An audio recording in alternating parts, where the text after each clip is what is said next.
शहर से थोड़ी दूरी पर वीरान सड़क के किनारे एक टूटी फूटी हवेली खड़ी थी। चारों ओर ऊंचे बबूल के पेड़, टूटी खिड़कियां और झड़ते हुए दीवारों पर चिपकी काई देखने वाले की रूह कांप जाती। लोग इसे काला महल कहते थे।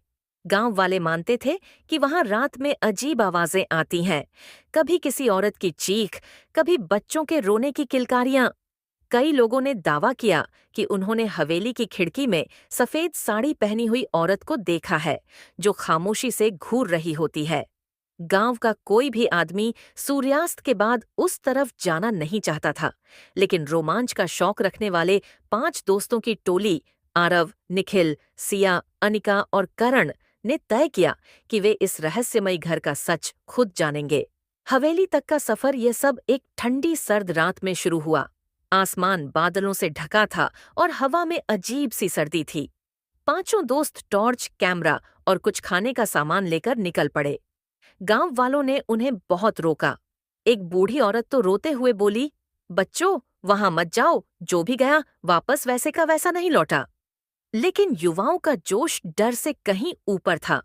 करण हंसते हुए बोला, दादी, ये सब अंधविश्वास है। हम कैमरे में सब रिकॉर्ड करेंगे और आपको दिखाएंगे कि वहां कुछ नहीं है। धीरे धीरे कच्ची सड़क से गुजरते हुए वे हवेली के मुख्य गेट तक पहुंचे। गेट पर जंग लगे ताले लटक रहे थे, मगर आधा टूटा हुआ था। हवा से लोहे की चेन खड़खड़ा रही थी। पहला कदम जैसे ही आरव ने गेट को धक्का दिया, दरवाजा कर्कश आवाज करते हुए खुला। चारों ओर इतनी खामोशी थी कि उनकी सांसों की आवाज तक साफ सुनाई दे रही थी। चलो शुरू करते हैं, निखिल बोला, जो हमेशा बहादुरी दिखाने की कोशिश करता था।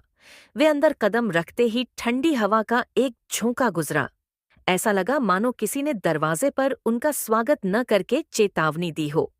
आंगन के बीचों बीच एक टूटा हुआ फव्वारा था, जिसमें अब सिर्फ गंदा पानी और सूखे पत्ते थे। दीवारों पर जाले और खंडहर जैसी दरारें। चारों ओर कौवे कांव कांव कर रहे थे। सिया की टॉर्च अचानक झिलमिलाई और बुझ गई। उसने घबराकर कहा, "ये अच्छा संकेत नहीं है।" अनिका ने उसका हाथ थाम लिया। "डर मत, हम सब साथ हैं।" अंदर की दहलीज जैसे ही वे हवेली के मुख्य दरवाजे पर पहुंचे, दरवाजा आधा खुला मिला। भीतर गहरी अंधेरी गलियारे की